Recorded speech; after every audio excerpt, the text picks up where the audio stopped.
If you're using a heat press, there's 3 things you have to control to get it right every single time. Time, temperature, and pressure. If you can't control all 3 of these, you're never going to get a perfect result. But if you can control all 3, you will get perfect results every single time. So first, time. Why is time so important? Every single heat transfer type, heat transfer vinyl type, sublimation method, you name it, anything that goes under a heat press always has a very specific recipe. The powder on the back of that heat transfer is designed to unlock at a very specific time, temperature, and pressure. That's really important that any single heat press you buy has a digital timer readout, and it'll beep at the end of that timer. So you either know to release it yourself, or if you have an auto-open heat press like this, it will pop back up at the end of that timer. So that's time. What about temperature? Temperature is everything when it comes to heat printing. So it's really important you can control your heat press to the degree, because that heat transfer and that heat transfer vinyl is designed to unlock at a very specific temperature, not 10 degrees below, not 10 degrees above it. So if it's 145 degrees, like our Ultracolor Max, it has to be going at 145 degrees. And I'm not just talking about in the middle of this heat press. Every single part of this heat press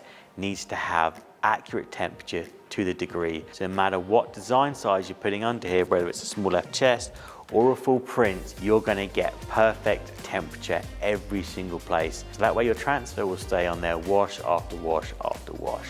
That's temperature. What about pressure? Pressure is something that everyone always gets wrong when they're first starting, or even many of you are getting wrong even as an experienced heat printer. Having a heat press with a pressure readout is really important, because again, that heat transfer vinyl, sublimation, any kind of method which requires heat has a very specific pressure.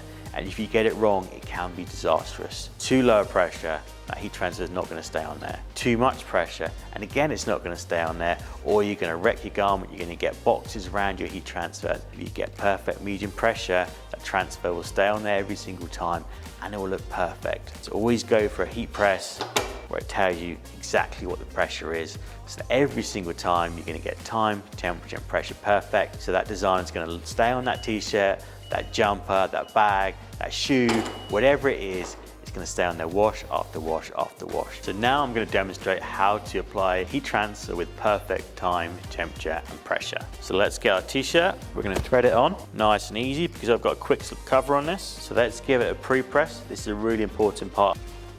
So we're going to give it 3 to 5 seconds. I can see on here I've got medium pressure because it's saying a 4. Now I get my heat transfer, get a nice placement of it. But this time we're going to go for 12 seconds. So again, I pull it down, it's jumping between a 4 and a 5. That's how accurate the pressure is on this heat press. And if it's a hot peel like this one is, I can peel it straight on the press. Just like that, I've got perfect application because I've gone for time, temperature, and pressure, and it works every single time. Like and subscribe for more educational content like this and tips and tricks, productivity hacks, etc. We've got you covered.